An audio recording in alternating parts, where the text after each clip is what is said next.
But you know what else was close? This weekend's Fort Wayne FC game and Indy 11 game. But we're going to talk about Fort Wayne FC. Cue Okay. the Okay. beep. Cue the beep. Cue the beep.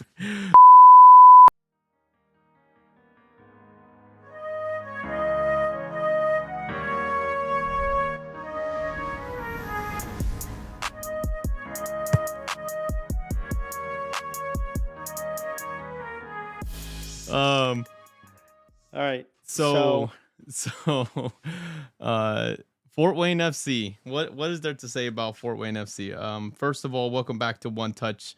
I'm Carlos, and along with Emra, we're going to give you guys the update for this week's Fort Wayne match. So, Emra, you were there physically and mentally and spiritually. I was only there Yes. spiritually.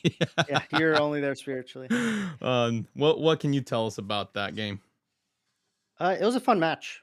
I mean, it was a little bit slower paced than obviously the home opener, Mm-hmm. right? The home opener came out with a bang, and then the second match, this last just past Wednesday, um, obviously it was a little slow burn, but then we ended up scoring 3, and then you had this weekend's match, which ended up 1-0, 1-0 win.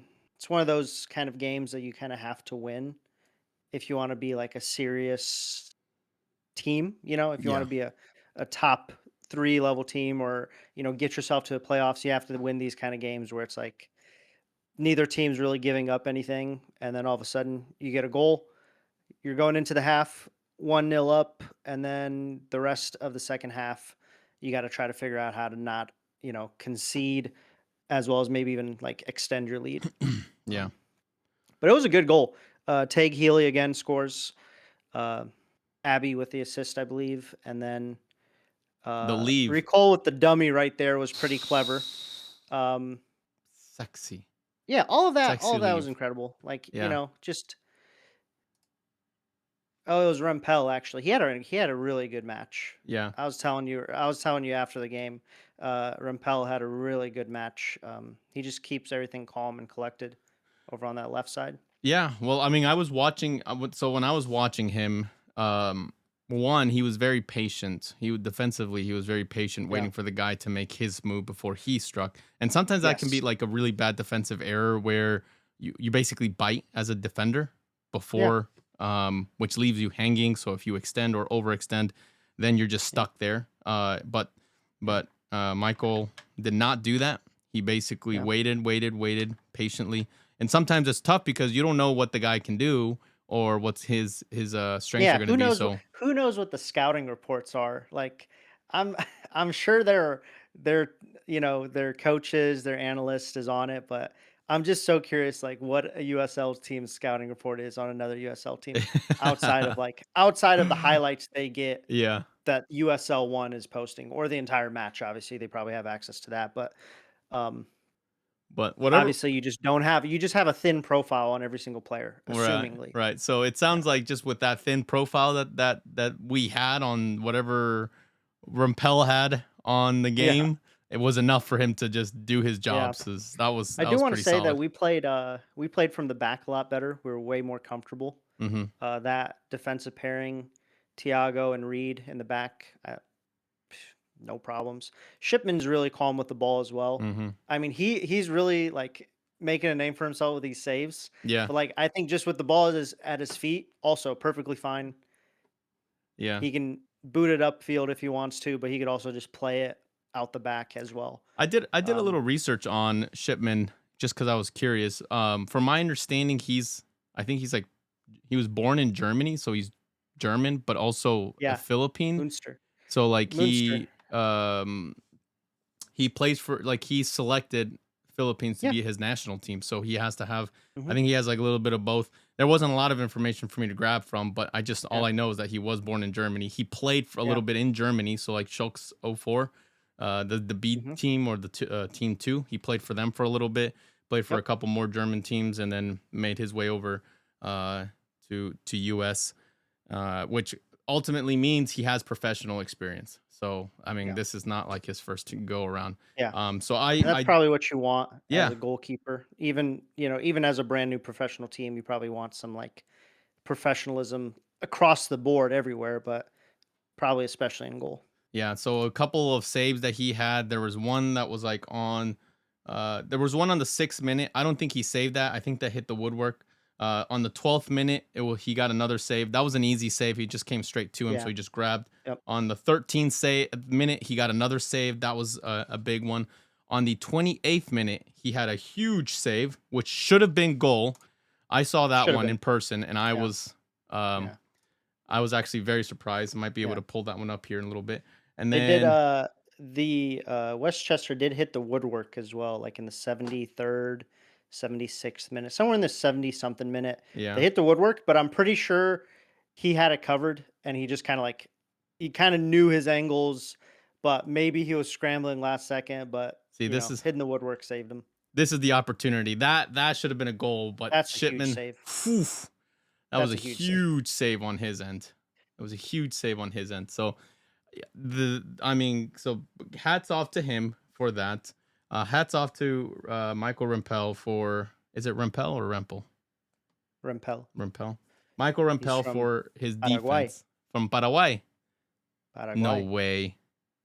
Seaway. I haven't got that. I You see what I did there? You see what I did there? Waterway, yeah. Oh, and then Lillian also I noticed he had a couple of opportunities where he Yeah, was trying to get it behind the net, but obviously he's got 4 goals under his name this season, so yeah, he's as yeah, lethal as always. yeah. Healy's scoring goals left and right as well. So Hmm. um, we've got some lethal players, Yeah, and for being the youngest team in the league, we're playing pretty confidently. yeah, Um, I really want to know how it's going to translate to away matches yeah, moving forward. It must be really nice where you have three, four, five matches in a row at home. Four of those are league. One of those is the USL Cup, which actually, if you want to transition to that, next Saturday coming up, they're playing the Indy 11 in the very first uh, Victory and Liberty Derby. yo, That's what they called it. They did not call it the Uranus fudge. Uranus Fudge or Bucky's 200 more miles only. Uh, you know, Sad. and I only say that because the Cincinnati FC and Columbus Crew, their derby is called "Hell is Real" because there's a sign on the interstate between those two cities. We should have Very prominent. we should have had some stakes on that one.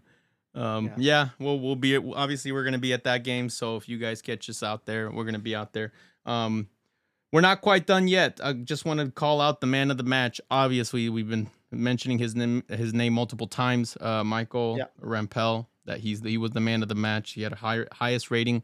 But second runner up, Jeremy Gade, the Oh Salvadorian, yeah.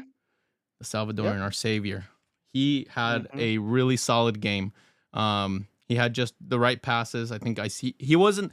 I wouldn't say he was like completely like visible, but I think that made him so dangerous, or like that made Yeah. him play so well, was that he was making the right passes. There He was just like kept moving the he ball. just He kept didn't moving the hold on to ball, it too putting the long. ball Yeah. in the right places. There was one Yeah. opportunity where Jeremy like he like extended to pass the ball to Clarence, and Clarence shot the ball, Yep. and just that touch alone was enough to give Clarence that space to even hit the ball between the two Yeah. defenders. So that was just Yeah. like the stuff that Jeremy was doing throughout the entire game, or bringing it from the from the first third to the final third, just being that connecting point. Like that's all I saw Yeah. from him. Multiple times he had crazy number of passes, and Yeah. instead of just saying that, so he For had a for 91% accuracy on yeah, passes. for leading for a good, you know, most of the first half and then all the second half, obviously. We didn't play like as defensively as, Hmm. maybe a team would like start mentally thinking about playing. So that must be something to do with the coaching. That just must be their mentality is like, hey, we're at home. We're not going to just like give them the ball and then we try to just defend the whole match. So I really enjoyed watching it. there were a lot of cards. It kind of got a little chippy every now and then. Yeah. Here's that opportunity where Gray just Oh, it was a good shot. yeah. I thought Clarence was going to score So that that was one, the but 77th, yeah. yeah. So, Um, but yeah, I winded down, and then in stoppage time, they really just try to put the ball in the box, or Westchester tried to put the ball in the box, and just we weren't having it. So mhm. came away with the win. Yep. So, what does that mean for the entirety of the season so far? So, great question, Ember. I'm glad you asked that. Um, Currently, right now, we are seated in seventh place, which means we still got many, many more games. Yes. But seventh place is not bad, and with a Yeah. game in hand, still, we still have a game in On pretty hand. much everyone, right? Game in hand on almost everyone there. Almost Not everyone. I think almost. there's just like Yeah. one or two in there. Yeah. That all that means like maybe we just had a bad start and now we're really getting comfortable. Um, Possible. yeah, we're only like 25% through the season, so that can change obviously. But remember, top 8 are the ones who qualify to the playoffs, and looking like with this team, we're looking pretty solid. So Yeah, we are. this game, obviously, in against Indy 11 doesn't count to the season. This is going to be a USL Cup game, uh, the Prinks Tires USL Cup, but it's still going to be a good one because if we win against Indy 11, if Fort Wayne wins against Indy 11, that only tells you how strong of a team Fort Wayne really is, and almost begs the question: is it already time to like start thinking about its competitiveness against championship USL championship teams? Yeah. So, The last match against Louisville, um, I mean, we got the lead early, then it got erased, and mhm, then ended up losing 3-1. And that was kind of flattering for Louisville because really, I just think if it ended 2-1, I would have been like, okay, that's a good result. I know we lost, that would be a loss, but I would still think that's a good result. But then it being 3-1, it kind of looks on paper that like we just didn't play as well, yeah, which is true. But I'm hoping that we'll turn things around with this string of good results. yeah. So we just got to keep going. We got to keep going. Got to Hmm. see where the season takes us. Yeah. So this I think this game is going to be a really good one. I don't know. I'm I don't know who could win it. Like I really don't know who could win it. It could be Indy. It could be Fort Wayne. They're solid Yeah. enough. They made Louisville like sweat for the first like 75 minutes or whatever, however They did, long. for the So first 70, 75 minutes, it really was, pretty level, pretty even, and then Louisville just pulled away at the end. But um, I'm excited for this Saturday match. yeah, We'll be out there, Carlos and I, uh, just enjoying Indiana soccer. Really, yeah. Yep, Indiana versus Indiana. Today, this weekend was an Indiana victory, but next weekend there can only be one victor. Um, a couple of players that you guys need to watch out for is Blake. He's their midfielder. He's going to be lethal. Rendon. He's he's the most scoringest Indy 11 player of all time. he's the he's their yeah he's their Yep, striker. So he mhm, scored this weekend as well, he uh, did. which Ooh. which I wasn't gonna go into Indy 11, but they played pretty well. So that he scored, they had a 2-1 victory. And what was it? The Jinx? I can't even remember anymore. See, I'm not even gonna go into it. Okay. But during the game, those are the guys that we have to be very careful with. Fort Wayne Yeah. FC. If you're a Fort Wayne FC fan watching this, Rendon is super lethal. Yes. But anyways, that's it for today, guys. Thank you guys for watching. If you guys like what we're doing, hit that like, hit that subscribe button. We're gonna try to get you some more content. Just keep going out there. I mean, we're doing this for the enjoyment of soccer, Yeah. ultimately. So hit that like button. Don't hit that like button. We'll probably still be doing our thing. But hit the like button actually. but hit that like button too. Give us a sub as well. Yeah, give us a sub. We'll catch you guys in the next one. All right. See you guys. Peace. Wait for me, wait for me.